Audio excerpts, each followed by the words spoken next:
Hello बच्चों, let's read the given question. A thin iron ring with a mean diameter d is equal to 50 centimeters supports a winding consisting of 800 turns with current 3 ampere.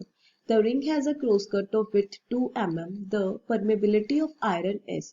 Graph between B and H is given.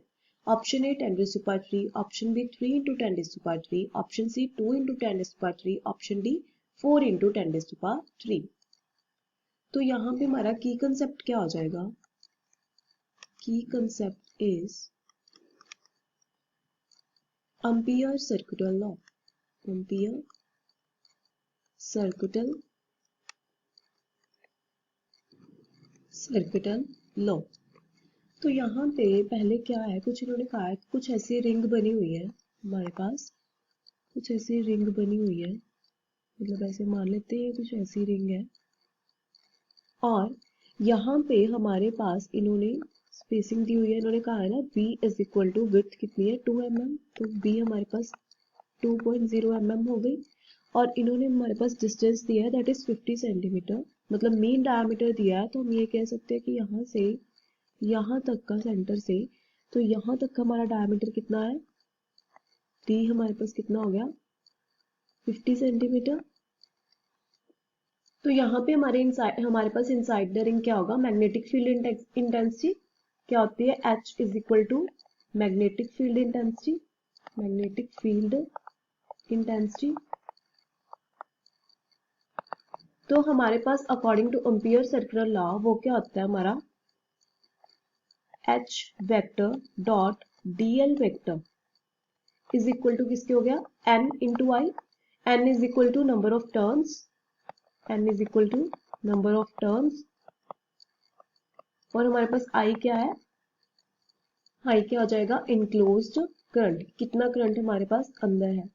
But यहाँ पे देखा गया कि जो हमारे पास इसकी जो इसका इनसाइड मैग्नेटिक फील्ड अलग होगा इसका, और बाहर क्यों होगा, क्यों, क्योंकि इसकी कुछ परमेबिलिटी क्या है हमारे पास म्यू1 है, और ये बाहर है, तो इसकी परमेबिलिटी हमारे पास क्या हो जाएगी म्यू नॉट. तो हम इनसाइड बोल सकते हैं कि यहाँ पे हमारा H1 होगा मैग्नेटिक फील्ड, और यहाँ पे हमारी H नॉट हो जाएगी. तो हम इसको लिख सकते हैं ना, हम इसको कैसे लिख लेंगे, H1 और डॉट dl है, तो हम ये लिख सकते हैं इसका टोटल कितना हो जाएगा पाई d, क्योंकि d दिया है, बट हमें b से क्या करना पड़ेगा, माइनस करना पड़ेगा, वही हम लिख देते हैं पाई d माइनस b. और हम अब बाहर वाले का आ जाते हैं जहां पे एयर है, तो एयर वाला कितना हो जाएगा प्लस H2, क्योंकि वहां पे 2 है, और वहां पे है कितनी b दी हुई हमें 2 mm और H2b, तो ये किसके इक्वल है हमारे पास Ni के इक्वल है. ओके, देन नेक्स्ट हम क्या करेंगे, फिर उसके बाद हमें पता है कि जो H2 है हमारे पास, इधर जो हमारे पास यहाँ पे H2 होगी वो बाहर वाली है, एयर वाली है, तो जो H2 होगी वो हमारे पास किसके इक्वल हो जाएगी, B not divided by mu not. हम ये वैल्यू वहां पे पुट कर देते हैं, किया, यहाँ पे क्या आ गया H1 pi d minus b plus H2 की वैल्यू पुट करनी है B not by mu not into b which is equal to Ni. तो यहाँ से हम B नॉट की वैल्यू निकाल लेते हैं, तो B नॉट की कैसी आएगी वैल्यू हम देख लेते हैं. तो हम लिख देंगे B not by mu not B is equal to Ni minus H1 pi d minus b, और फिर यहाँ से इधर ले जाएंगे म्यू नॉट और b को, तो कितना आंसर आएगा, B नॉट किसके इक्वल आ जाएगा, mu not by b Ni minus H1 mu not by b pi d minus b. तो अगर हम इस फर्स्ट इक्वेशन का ग्राफ प्लॉट करेंगे, अगर हमने फर्स्ट इक्वेशन का ग्राफ प्लॉट किया, एक तो कर्व हमें ये दी हुई है, और इसमें हमने अगर ग्राफ प्लॉट किया तो वहां से जो हमारे पास b और h की वैल्यू आ जाएगी. तो हमने देखा जो हमारे पास b की वैल्यू आ रही है वो आ रही है कुछ 1.25 टेस्ला. कितनी आ रही है 1.25, मतलब कि कुछ यहाँ पे, कि वो कुछ यहाँ पे ऐसे करके इंटरसेक्ट करेगी, और इधर हमारे पास h की वैल्यू कितनी आ रही है 0.26, तो ये कुछ ऐसे करके, मतलब यहाँ पे कुछ h की आ जाएगी, मतलब h ऐसे करके कुछ यहाँ पे ऐसे हमारे पास इंटरसेक्ट करेगी, यहाँ पे कुछ ऐसे करके इंटरसेक्ट करेगी. तो अगर हमारे पास यहाँ पे कुछ इंटरसेक्ट कर रही है तो यहाँ से हमारे पास b की वैल्यू आ रही है 1.25 टेस्ला। अगर हम जब ग्राफ प्लॉट करेंगे तब पता चलेगा। तो हमारे पास h की वैल्यू कितनी आ जाएगी 0.26 के पर ka पर m।